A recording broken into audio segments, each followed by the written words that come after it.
الحمد لله وكفى وسلام على عباده الذين اصطفى أما بعد فأعوذ بالله من الشيطان الرجيم بسم الله الرحمن الرحيم قال الله سبحانه وتعالى لقد جاءكم رسول من أنفسكم عزيز عليه ما عنتم حريص عليكم بالمؤمنين رؤوف رحيم صدق الله مولانا العظيم اللهم صل على جسد محمد في الأجساد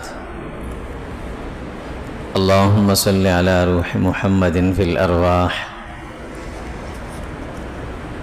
اللهم صل على روضة محمد في القبور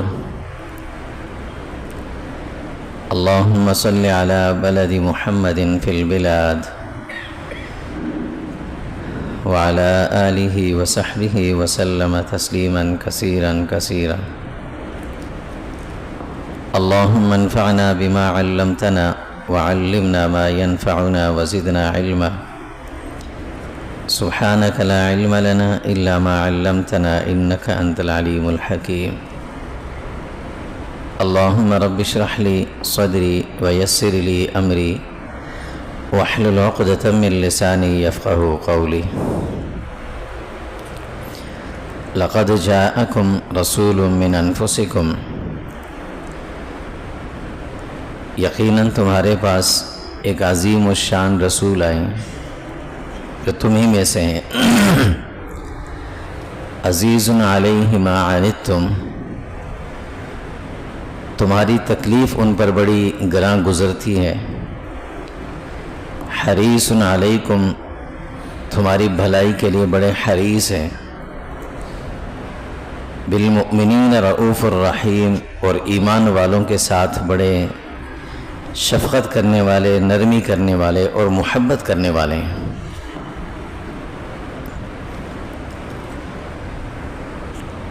دنیاوی مثال کیا ہے اگر کسی کے ہاں کہیں پتہ چلے کسی جگہ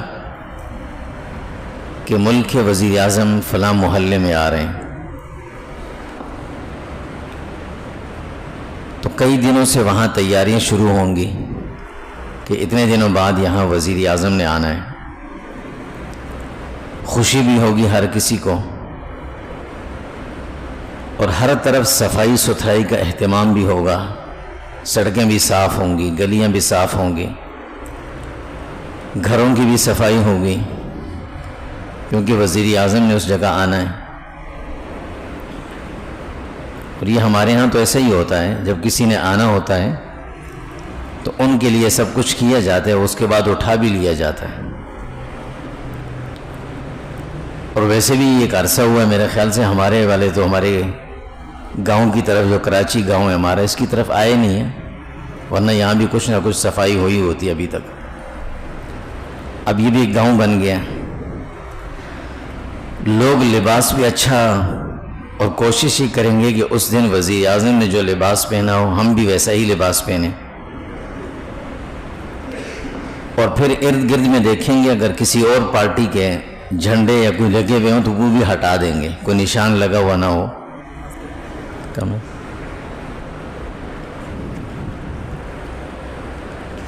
یہ جو بڑے والے مشین ہے نا اس کا جو بڑا ماسٹر ہے اس کو تھوڑا سا بڑھا دینا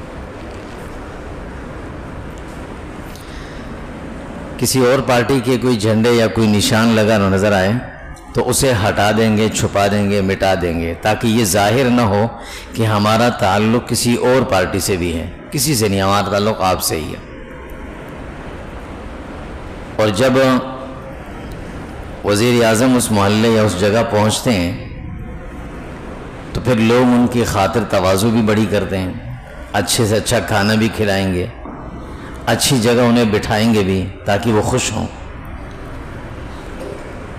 اور یہ سب کچھ کرنے کے بعد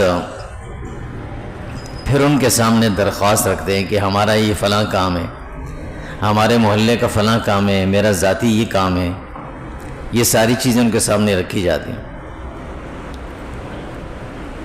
اب وہ سب کی درخواستیں دیکھنے کے بعد وہ ہر کسی سے یہ کہتا ہے کہ تم فلاں کام کر کے پھر میرے پاس آ جانا، تم یہ چیزیں جمع کر کے میرے پاس آ جانا، میں تمہارا کام کر دوں گا، یہ کر کے آنا، وہ کر کے آنا.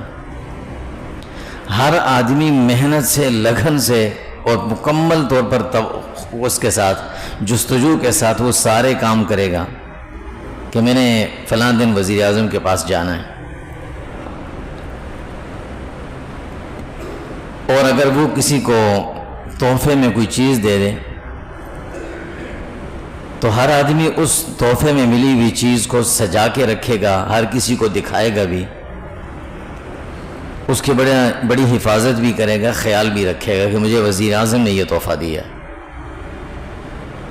یہ ایک عام سی مثال ہے، دنیا میں انسان کی فطرت کے مطابق ہی ہے.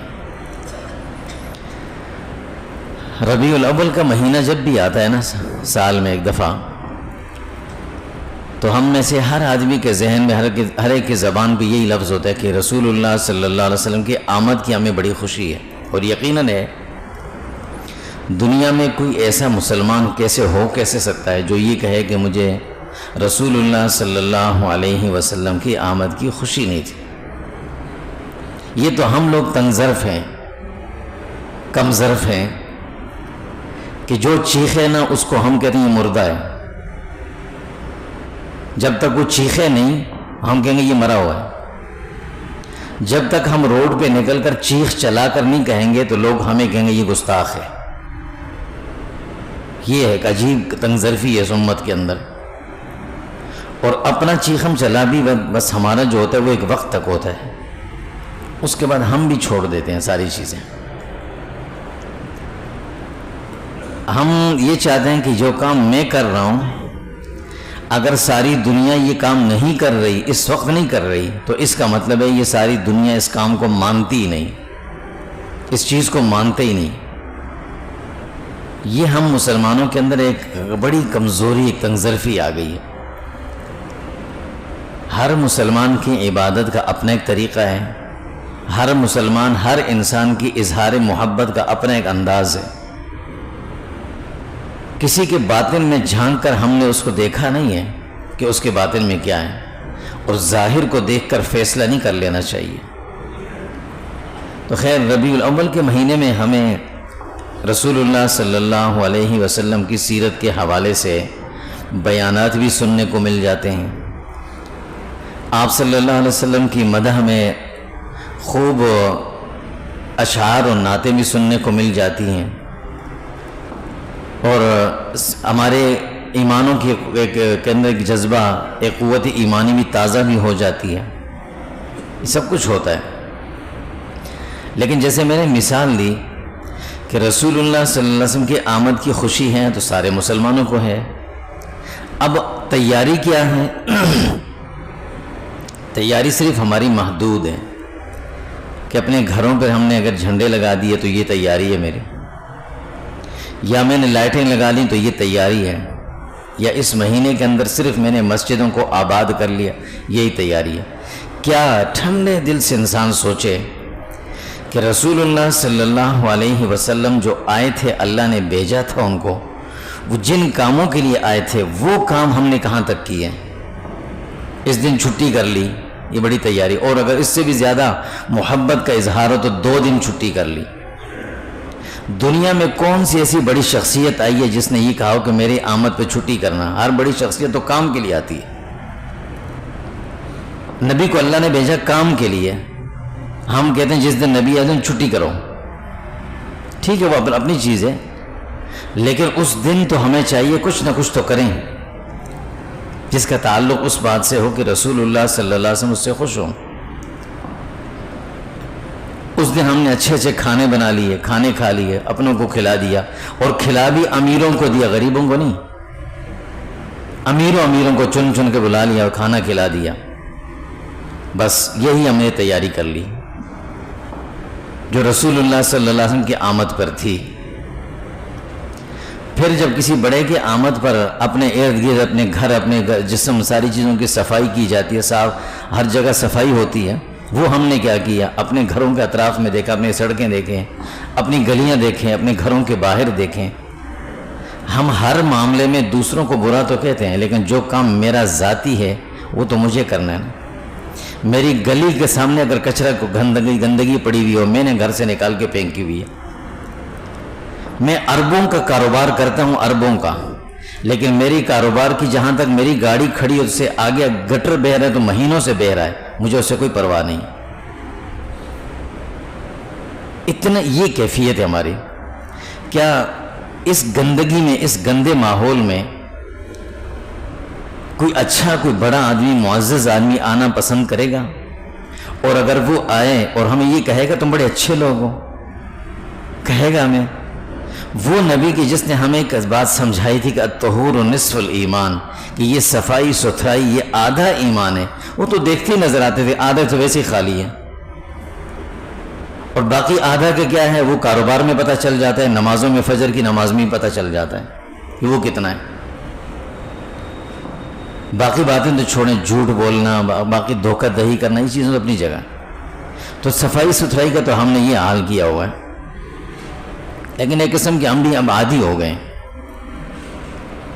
وہ ایک بڑے شہر سے کسی خاتون کی شادی ہوئی نا، کسی ایسے چھوٹے گاؤں میں جہاں کھالوں کا کام ہوتا تھا. جس گھر میں ہوئی تھی اس گھر والے جو کھالوں کا کام کرتے تھے، تو وہاں ہر وقت بدبو پھیلی رہتی تھی. اب یہ بیچاری بڑی پریشان تھی کہ میں کیسے یہاں وقت گزاروں گی. کچھ دن گزرے، آہستہ آہستہ مہینہ 2-3 مہینے وہ عادت ہو گئی اسے بھی. تو ایک دن کہنے لگی شکر ہے کہ میرے آنے سے یہاں کی بدبو ختم ہو گئی. تو یہاں کی بدبو نہیں ختم ہوئی، ہم اس بدبو کے عادی ہو گئے. ہمیں بائک بھی اس گندگی پانی میں ڈال کے نکال لیتا ہوں، کچرے کی تھیلی گھر سے نکلتا ہوں، صبح کچرا راستے میں پھینک کے چلا جاتا ہوں. میں عادی ہو گیا ہوں میں بھی. ہم طہور شطر الایمان وہ چیزیں کہاں رہی ہمارے اندر؟ یہ خوشی نبی کریم صلی اللہ علیہ وسلم کی آمد کی منانا تو اپنی جگہ بہت اچھی چیز ہے، لیکن اپنے اعمال بھی تو دیکھیں ہم کیا کر رہے ہیں. ہمارے گھر گندے، ہمارے گھروں کے سامنے گندگی. اگر میں اپنے گھر کے سامنے جھاڑو بھی لگاؤں گا تو اس کو بھی دوسرے گھر تک چھوڑ کے بس ہٹ جاؤں گا. دوسرے کے گھر کے سامنے سے نہیں ہٹانا، میں وہاں کر کے پھینک دینا ہے. یہ حالت، یہ کیفیت ہے. اس کیفیت میں رسول اللہ صلی اللہ علیہ وسلم ہم سے کیا خوش ہوں گے؟ پھر لباس کا، کسی بڑے کے آمد پر آدمی اچھا لباس پہنتا ہے، صاف ستھرا پہنتا ہے. کوئی بڑا آ رہا ہے، کوشش یہ کرتا ہے کہ جو لباس اس بڑے نے پہنا ہو میں بھی ویسا ہی پہنوں، اچھا لگوں گا. ہمیں کیا پتا کہ سنت لباس کیا چیز ہوتی ہے؟ ہمیں نہیں پتا. میرے نبی نے ساری زندگی جس لباس کو سنت کے مطابق پہنا، ہمیں پتہ ہی نہیں کہ وہ سنت لباس کیا ہوتا ہے. بلکہ ہم تو سنت کا مذاق بھی اڑاتے ہیں. اگر کوئی بچہ ٹوپی پہن لے تو ہم کہتے ہیں مولوی بن گیا، یہ تانا بن گیا، گالی دینا اس کو. میرے نبی کبھی زندگی پر ننگے سر نہیں پھرے تھے، بتائے کوئی؟ کبھی ننگے سر نہیں پھرے. لیکن محبت کرنے والوں سر پہ ٹوپی رکھنا اچھا نہیں لگتا. میرے نبی نے کبھی شلوار ٹخنے سے نیچے نہیں رکھی تھی، اور سختی سے کہا تھا ما اسفل من الکعبین من الازار فی النار، یہ جہنم میں جائے گا جو رکھتا ہے اس کو. ہم شلوار ٹخنے سے اوپر کرنا برا لگتا ہے ہمیں. لیکن ایک عجیب فطرت مردہ ہے کہ شلوار ٹخنے سے اوپر کرنا مشکل لگتی ہے، گھٹنے سے اوپر کرنا آسان ہے. نوجوان آج کل عجیب اس بیماری میں مبتلا ہیں کہ گھٹنے سے اوپر تک یہ جسم ننگا ہوتا ہے. پتہ ہے آپ کو شریعت مطہرہ نے مرد کا ستر جو فرض رکھا ہے وہ گھٹنے سے نیچے سے رکھا ہے. گھٹنا کے نیچے سے لے کر ناف کے اوپر تک یہ فرض ہے، اور وہ گھٹنے سے اوپر تک ننگا رکھ رہا ہے. کیوں؟ یہ کس نے کہا تھا؟ نبی نے تو کہا تھا ٹخنے سے اوپر. ہم نے کہا ٹخنے سے اوپر کرنا مشکل تھا، گھٹنے سے اوپر رکھنا آسان ہو گیا. محبت جس نبی کی ہے وہ نظر تو کہیں نہیں آ رہی. لباس، اگر ایک ملک میں کسی جگہ، کسی شہر، کسی گاؤں یا کسی گھر میں وزیر اعظم آ رہا ہے اور ہم اس کے مخالف پارٹی کا جھنڈا لے کے ہم کھڑے ہو جائیں، ہر کوئی ہمیں دیکھے گا، بلکہ ہمیں نکال دے گا وہاں سے. نکل جائے گا وہاں سے، تم تو کسی دوسری پارٹی کے ہو. یہاں نبی کی محبت والے، نبی سے محبت کرنے والے، ان کا لباس ہی نبی کے مطابق نہیں ہے. عمرہ کرنا تو بڑا آسان ہے، اچھا لگتا ہے، لیکن یار بال منڈوانا بڑا مشکل لگتا ہے. عجیب ہے، عمرہ کرنے بھی جا رہے ہیں، بال نہیں منڈوائیں گے، یا بال خراب ہو جاتے ہیں، پھر آتے نہیں ہیں. اتنی اس حد تک جو انسان چلا جاتا ہے، تو پھر یہ کون سی، یہ کس قسم کی محبت ہے؟ میرے نبی نے فرمایا کہ میری نماز جو یہ میری آنکھوں کی ٹھنڈک ہے. ہم کہتے ہیں موسیقی روح کی غذا ہے، بڑی اچھی لگتی ہے. میرے نبی نے فرمایا مجھے اللہ نے بھیجا اس لیے دنیا میں کہ میں یہ موسیقی کے آلات کو توڑ کے پھینکوں، ختم کروں ان کو. ہم کہتے ہیں اس سے تو روح کو غذا ملتی ہے، اچھی چیز ہے. تو کس کیفیت میں ہے یہ؟ پھر قرآن، زندگیوں میں نہ قرآن ہے نہ حدیث ہے. ہمارے گھروں کے اندر ہم اتنا کوشش کرتے ہیں، قرآن مجید کے نسخے اگر کہیں سے لے لیے، ہم نے گھر میں رکھ لیے، رکھے بوسیدہ ہو گئے تو اٹھا کے مسجد میں جا کے رکھ دیں گے. پڑھا اتنا نہیں، اس کو اٹھا کے ہم نے مسجد میں ضرور رکھ. یار یہ بس قرآن مجید گھر میں پڑھے تھے، میں نے سمجھا، میں نے سوچا گھر میں کبھی ایسا ہوا ہے نوٹ پرانا ہوا ہم نے مسجد میں رکھا ہے؟ غور سے سوچیں، جیب میں نوٹ پرانا ہو جائے مسجد میں رکھا ہے؟ نہیں رکھا کبھی. اس کو تو صاف کر کے استعمال کرنے کی کوشش کی، بینک لے کر گئے ہیں. لیکن قرآن مجید کا نسخہ مسجدوں میں ڈھیر پڑے رہتے ہیں. اللہ معاف فرمائے، ایسے مسلمان ہیں ہماری مسجد کی کیاری کے اندر قرآن مجید لا کے رکھے ہیں کہ مسجد والے اٹھا لیں گے. اللہ کے بندوں، کم سے کم پھینکنا ہے تو مسجد میں لا کے پھینک دو. یہ مسجد کی کیاری پیچھے قرآن مجید پڑے ہوئے تھے، اس کے اندر گھر سے نکال کر پھینک دیے. حدیث تو دور کی بات ہے. گھر پہ جھنڈا کس کا لگایا ہم نے؟ کیبل میرے گھر کے اوپر سے گزر رہی ہے، خراب ہو جائے تو فوراً کیبل والے کو فون کریں، نیٹ نہیں آ رہا، فوراً آ جائیں. بچے پریشان ہیں، جلدی کرو. گھر میں قرآن کتنے پڑھتے ہیں؟ بچوں کو کتنا پڑھایا جاتا ہے؟ حدیث کتنی سنائی جاتی ہے؟ کوئی نہیں. تو میرے گھر پہ جھنڈا کس کا لگا ہوا ہے؟ میں کس پارٹی سے تعلق رکھ رہا ہوں؟ صرف 2 دن کے لیے جھنڈا لگا لیا بس کافی تھا. اس کے بعد سال کے 355 دن میرے گھر پہ جھنڈا کیبل والا لگا ہوا ہے جس میں سارے نبی کے دشمنوں کی چیزیں آ رہی ہیں میرے گھر میں. نیٹ بند ہو جائے تو گھر میں پریشانی ہو جاتی ہے.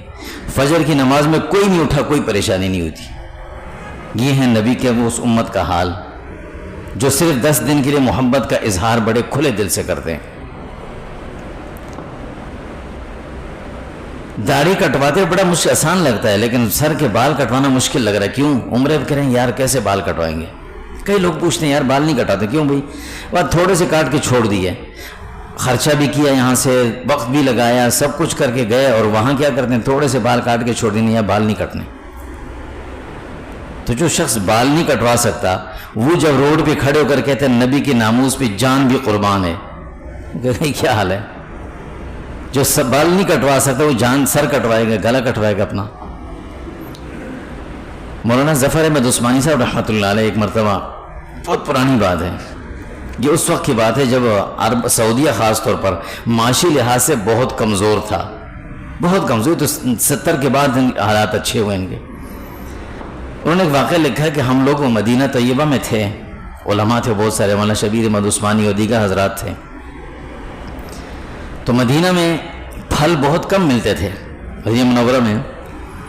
تو ہم ایک دفعہ مغرب کا وقت تھا، ہم نے تربوز لیا اور مسجد نبی کے باہر ایک جگہ بیٹھے تربوز کھا رہے. تو ایک چھوٹا سا بچہ آیا ہمارے پاس بیٹھ گیا، ہم نے اسے تھوڑا سا دیا، اس نے وہ بھی کھایا. جو چھلکے ہم نے رکھے تو بچے نے چھلکے اٹھایا، اس میں سے بھی کھانا، تھوڑا تھوڑا بچہ تو کھا رہا تھا. تو ہم نے اسے کچھ تربوز دیا. اگلے دن وہ بچہ پھر اسی ٹائم آیا، کچھ اور پھل تھے ہمارے پاس، کچھ چیزیں کھانے کی ہم نے اس کو دی. 2-3 دن سے وہ بچہ آیا. تو ہم نے اس بچے سے ایک دن پوچھا کہ تم کیا کرتے ہو؟ وہ بچے نے کہا میرے والد نہیں ہیں، والدہ میری ضعیف سی ہیں. تو بس ایسے ہی اپنے اپنے حالات اس نے بتائے. تو کہنے لگے کہ ہم ان کو جب بھی آتے تھوڑا بہت کھانا ان کو دے دیتے تھے، کوئی بھی چیز کھانے کی ہوتی ہمارے ساتھ بیٹھ جاتا، کھا لیتا.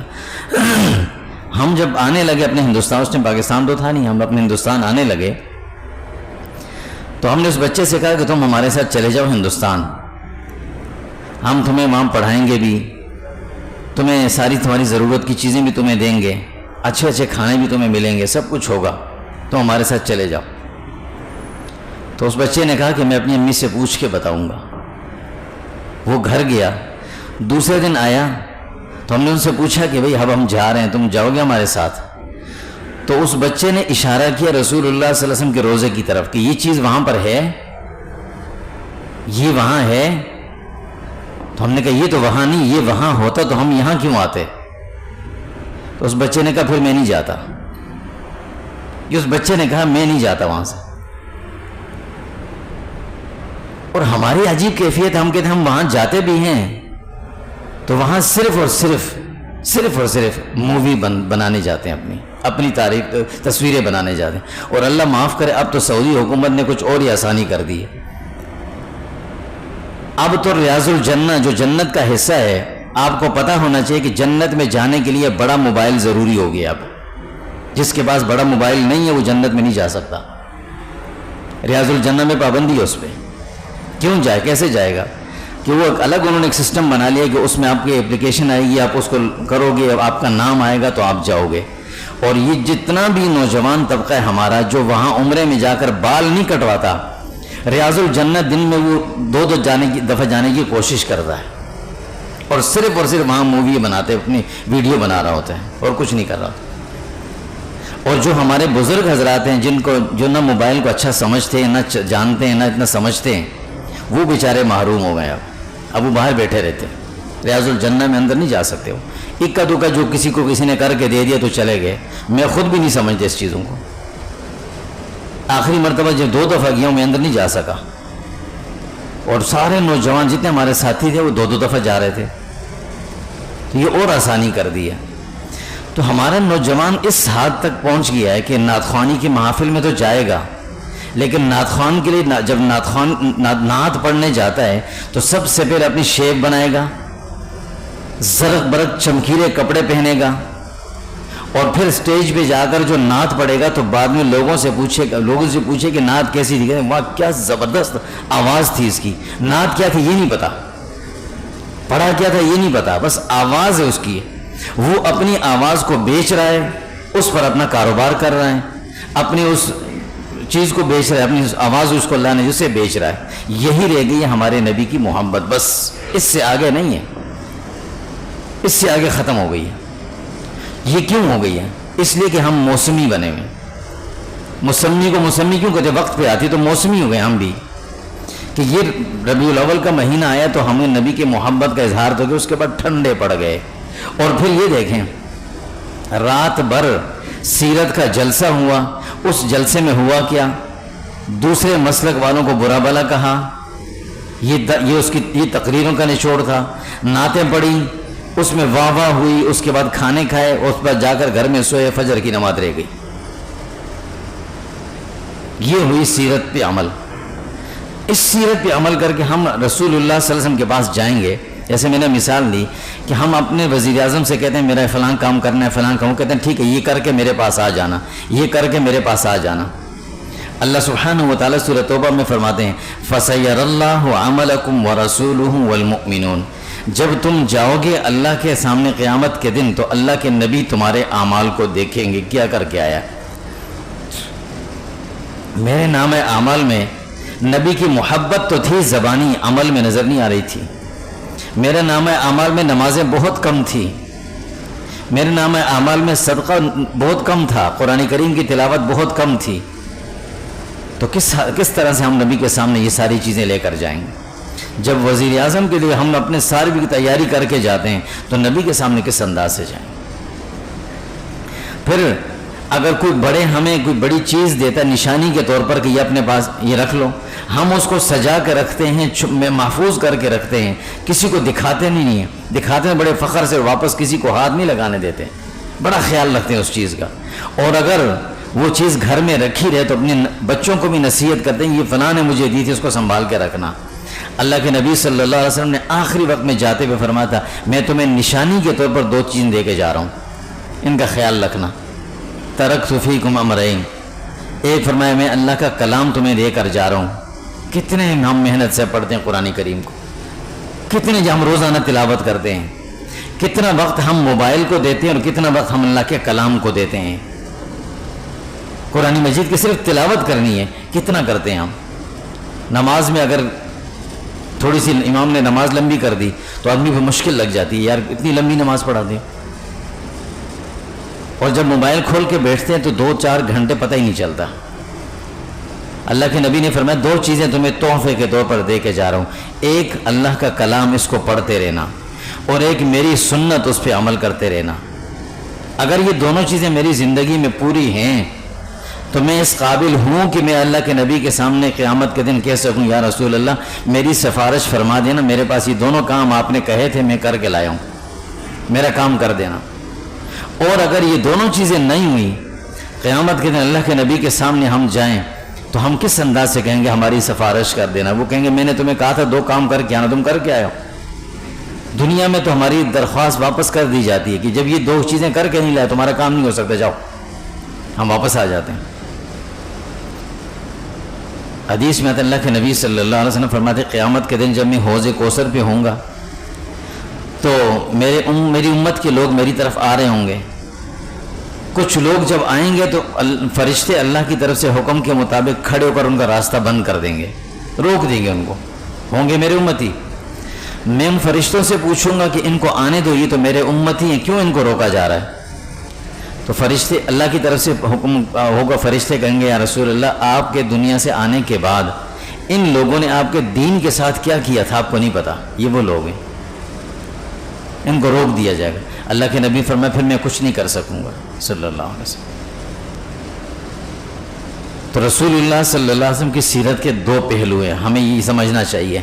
ایک ہے سیرت کے پہلو کا بیان کرنا، یہ ٹھیک ہے ثواب کا عمل کام ہے، نیکی کا کام ہے، ہم رسول اللہ کی سیرت کو خوب بیان کریں، لوگوں کو سناتے رہیں کہ رسول اللہ صلی اللہ علیہ وسلم کا بچپنا ایسے گزرا تھا، جوانی ایسے گزری تھی، آخری عمر میں ایسا گزرا، ہجرت کے بعد آپ نے یہ کام کیا، ہجرت سے پہلے یہ کرتے رہے، یہ سارے پہ یہ چیزیں۔